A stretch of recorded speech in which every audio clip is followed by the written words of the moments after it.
All right, here we are for what is our final round, regardless of whether we win or lose. And this is a hand we're going to mulligan. We have a dragon and 6 land, so this is not going to cut it. This is a better hand. We have reasonable selection of mana and spells. So, but Temur Charm, a little bit awkward here. This is again one of those situations where it's like Temur Charm is mediocre, and I think that's one of the that was one of my experiences with Temur Charm when I was playing this kind of deck for a while. Was that it was, ooh, what is my opponent even doing? Naya, ooh, dude, I like your style. I don't know what you're doing, but I like it already.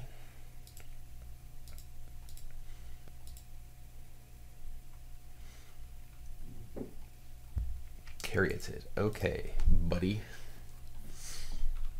We're going to go get a forest.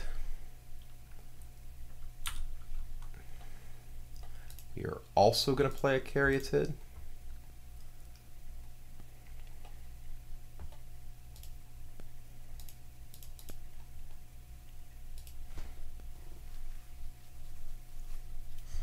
All right, Naya, buddy, what do you got for me?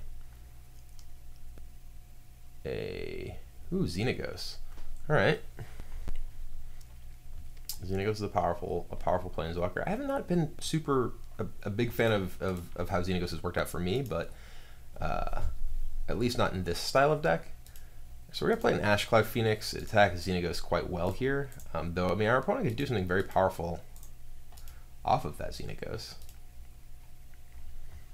He has access to 4, 5, 6 mana, potentially 7 mana next turn with Xenagos. That is the powerful thing Xenagos can do. Banishing Light. That is a powerful answer to Ashcloud Phoenix, and now I am potentially in trouble to just this Xenagos alone.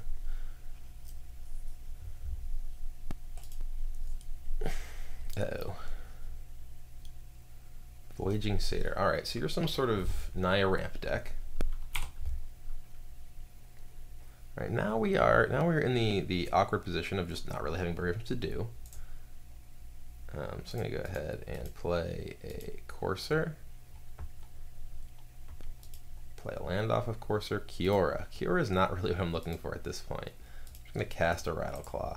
And this is definitely one of the issues with Kiora. It's like Kiora right here, it's like Kiora against Xenagos, Kiora is horrible.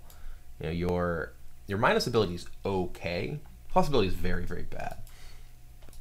So not really too impressed by what Kiora is enabling here.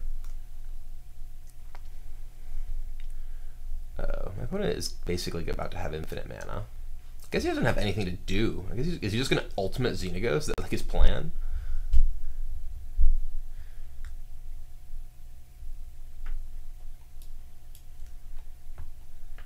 Could be. All right. Well, we're going to play Kiora.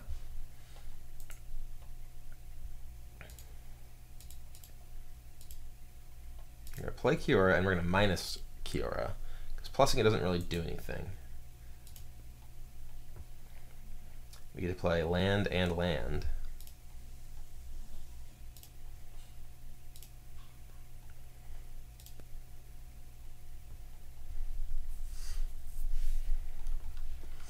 And I guess I'm going to say go.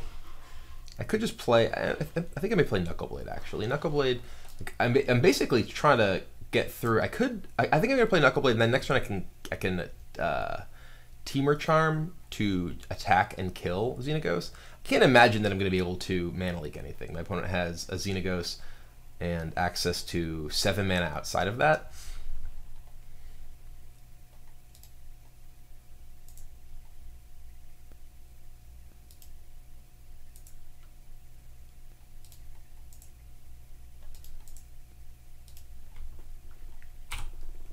So I think my basic plan here is to Temur Charm, unblockable, kill Xenagos.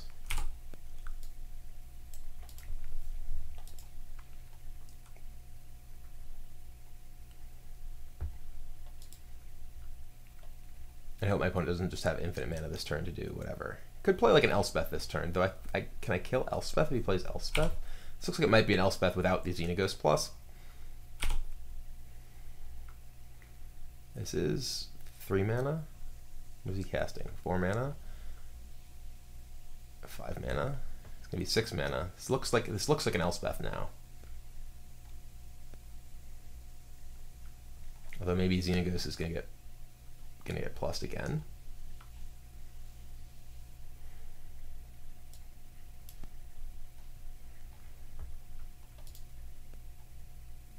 We actually can kill both, I think.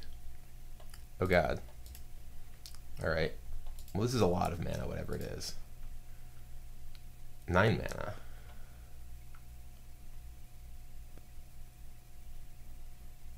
What's going on? Is this a Crater's Clause? End hostilities. Oh dear. Well. I am not really able to do anything about that. End hostilities into Ajani. Alright. Well, both teams played hard.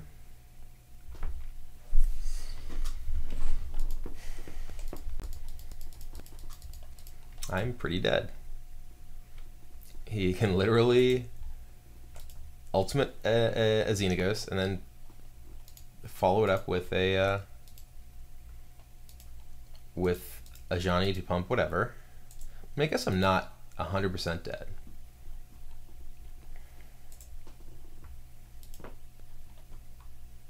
That won't damage me this turn. Go ahead. I mean, I suppose I could have theoretically not played my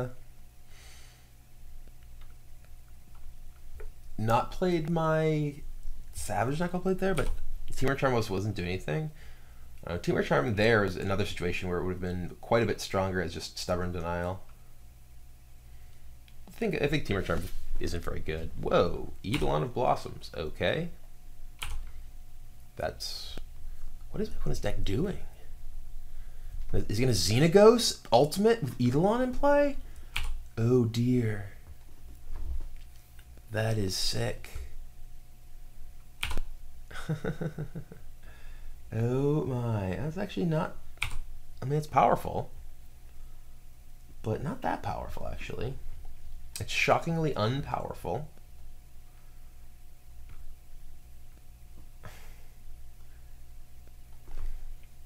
Didn't hit any enchantments.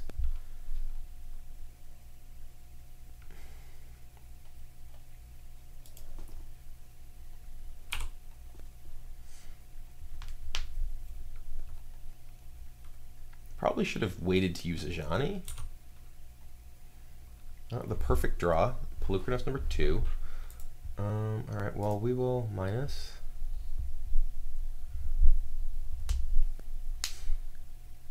So I can I can sneeze. I can fight this.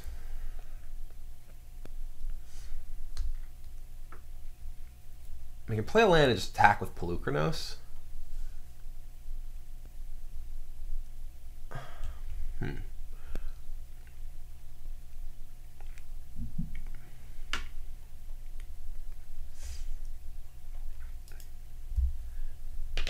So if I Temur Charm fighting this, I have 1, 2, 3, 4, 5, 6, 7 mana. I can Pelucranos monsters for 3 and fight those two, just attack Ajani. It's actually probably my best play. And then you can like chump block with this. I think that's my best play.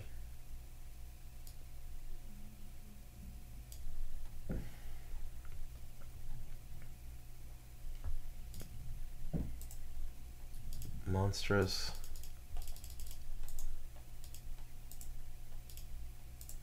For 3. Okay. So we want to hit this and this. Okay. Attack Ajani. Okay.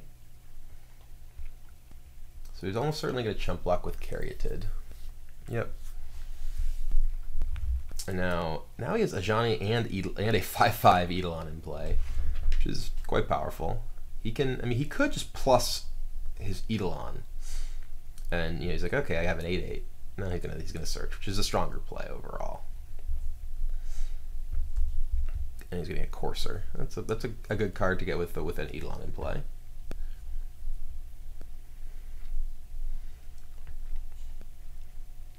Drawing Xenagos. All right, that is also a rather strong card to be drawing right here. You can play Xenagos.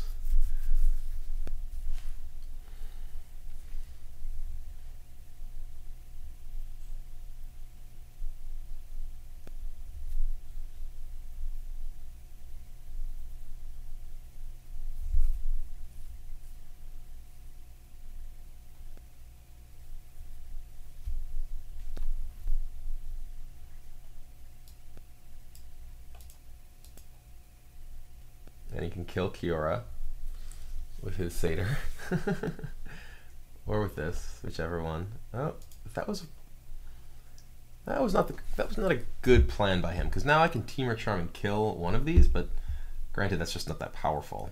He still has this in play and still has the other one. But still, I don't understand why I attack with this and not Satyr. Maybe he just wants to chump with the Satyr. Sagumauler. I don't know that I'm going to do better than that.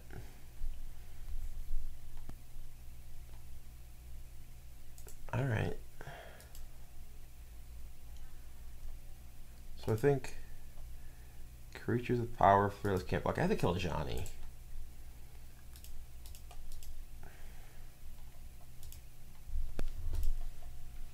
Like, there's no way I win this game with an Ajani in play. Attack Ajani.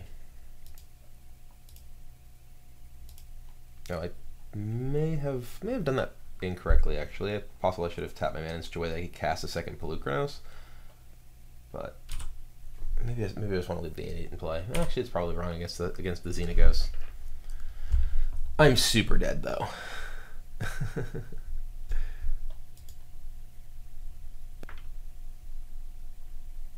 Why do you just take damage? Looked like there was a damage splat there. He's playing an Eidolon. All right, he drew an Eidolon this turn, another one. I'm super dead. Yeah, I don't see how I win this game in any possible world. He has Nykthos, Xenagos, triple Eidolon. This is just outlandish.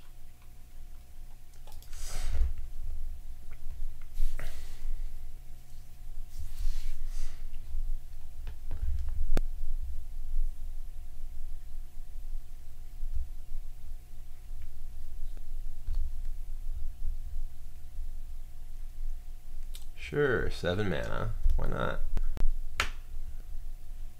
Okay. All right. Yeah.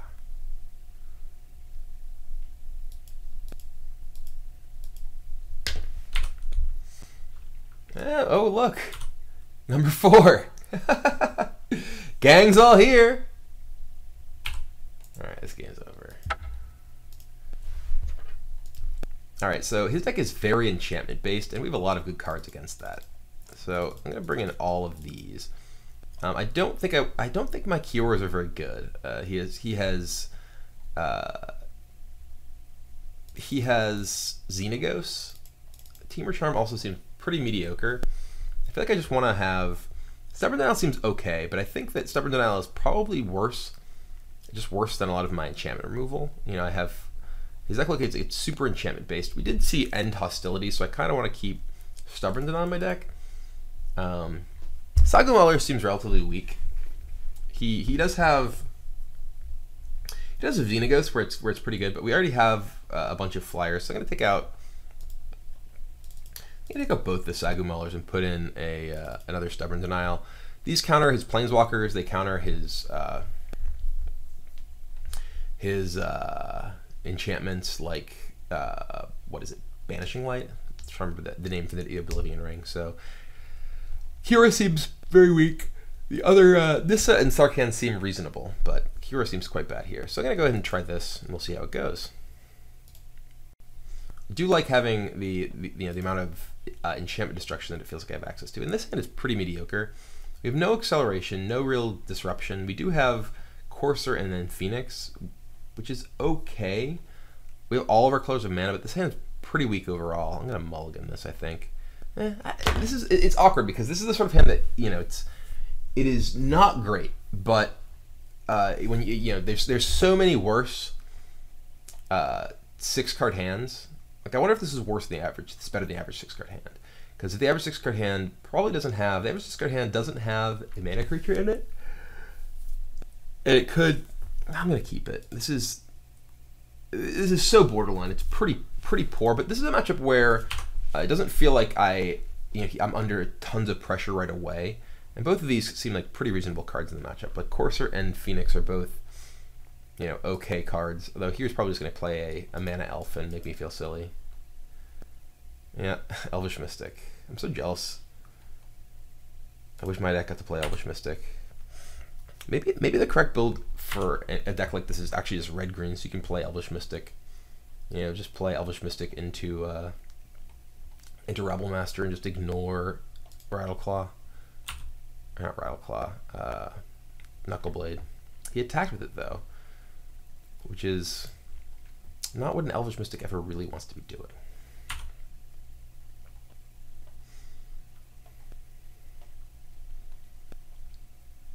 Another one.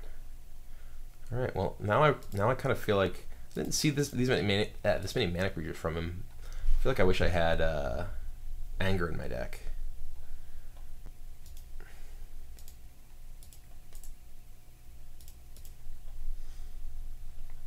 My library has another Courser. You guys play a Pelucranos next turn. Seems like he had End Hostilities in his main deck, and he has Caryatid and Elvish Mystic. That is bold. In his Declare Attacker step, what's going on? Does he have another land? Does he have a red source? Can't cast like a Xena. He's attacking me? What's happening here? What could he have? What? I'm trying, like, just a giant growth of some kind? What could this be? I'm gonna block. I can't. All right. This was just some elaborate bluff.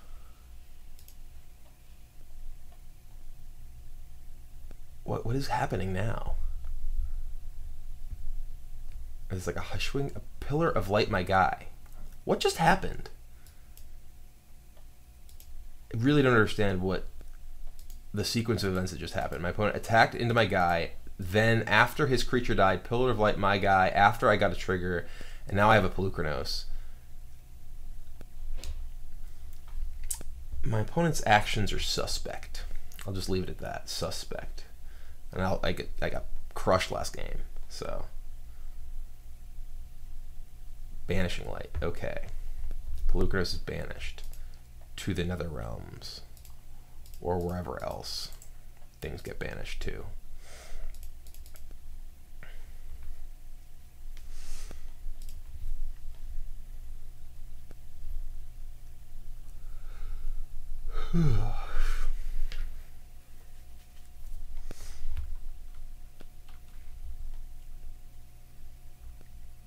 Forest, tap, Evolving Wilds. Getting a mountain.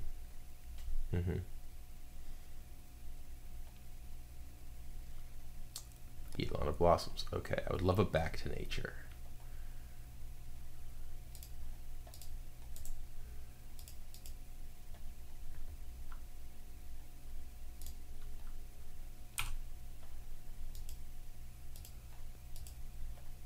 I have a feeling I'm going to lose this game.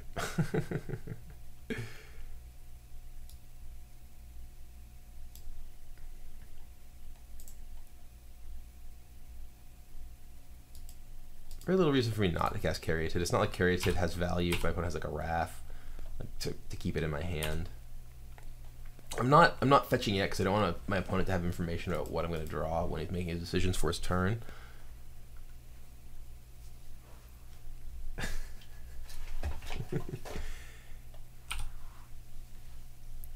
drawn a banishing Eidolon into Courser. Alright. Well.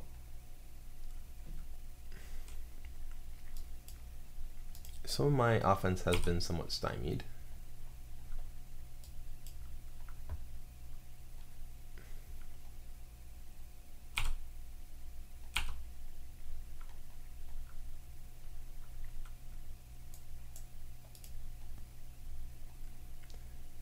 Alright, well, we're running out of basic lands in our deck. And we hit a Knuckle Blade. We can attack with that Knuckle Blade. Ooh.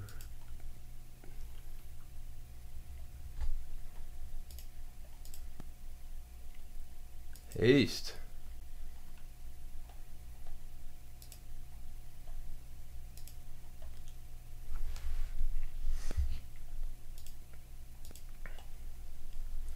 Alright, these guys are both going to attack.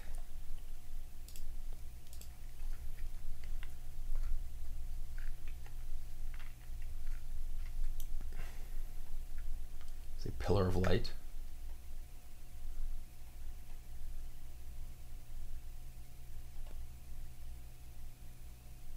Devouring Light. Jeez.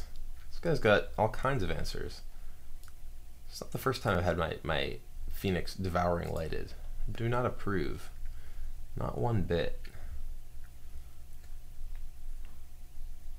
So given that we saw end hostilities from our opponent last game, I'm not going to pump my Knuckle Blade here because I don't want it to just, you know, get itself killed. If he does have end hostilities, I want to keep my mana up to possibly return my Knuckle Blade.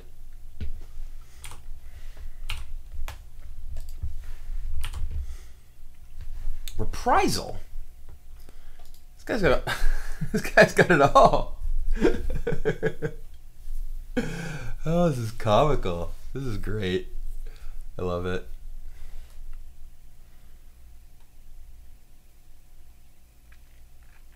Six mana. It's gonna be Elspeth. Yeah.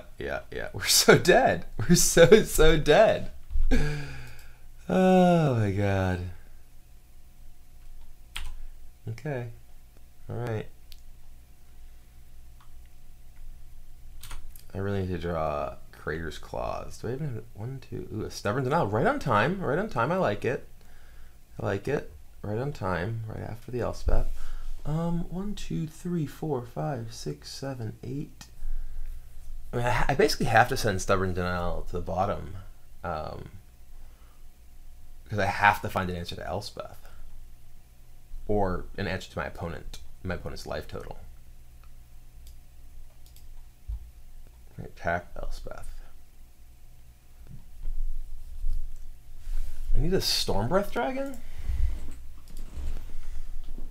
and or a Crater's Claw. Most likely and.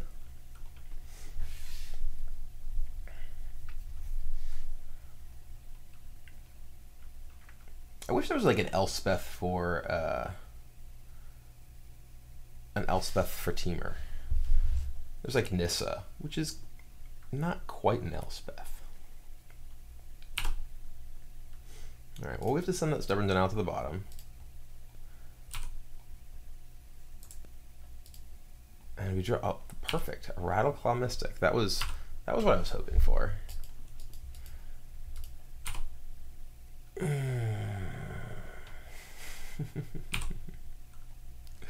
End hostilities. Your board's better than mine, man.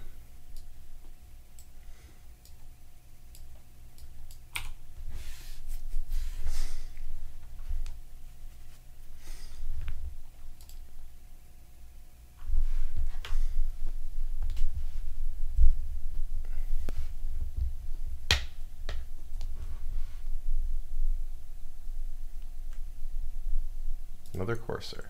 Okay.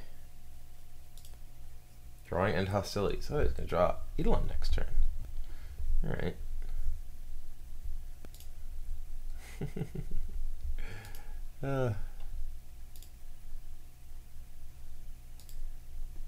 I mean,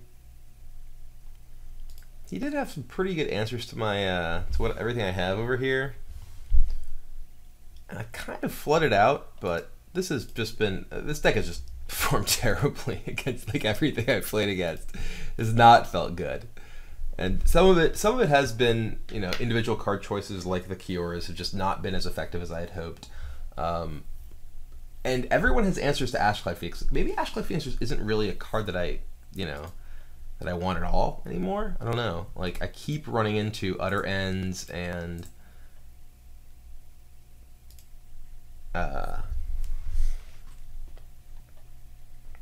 things like that.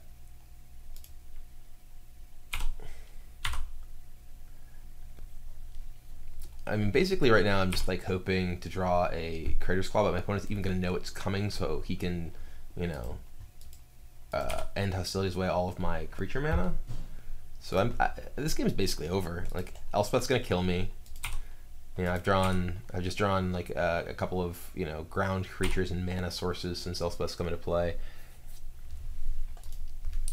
I feel like the end game of this deck, you know, other than Dragon, just feels fairly unsatisfying. It's like, maybe, and it's possible I just don't have enough Crater's Claws in the deck. It's possible that I want to go back to the 4 Crater's Claws, something like that.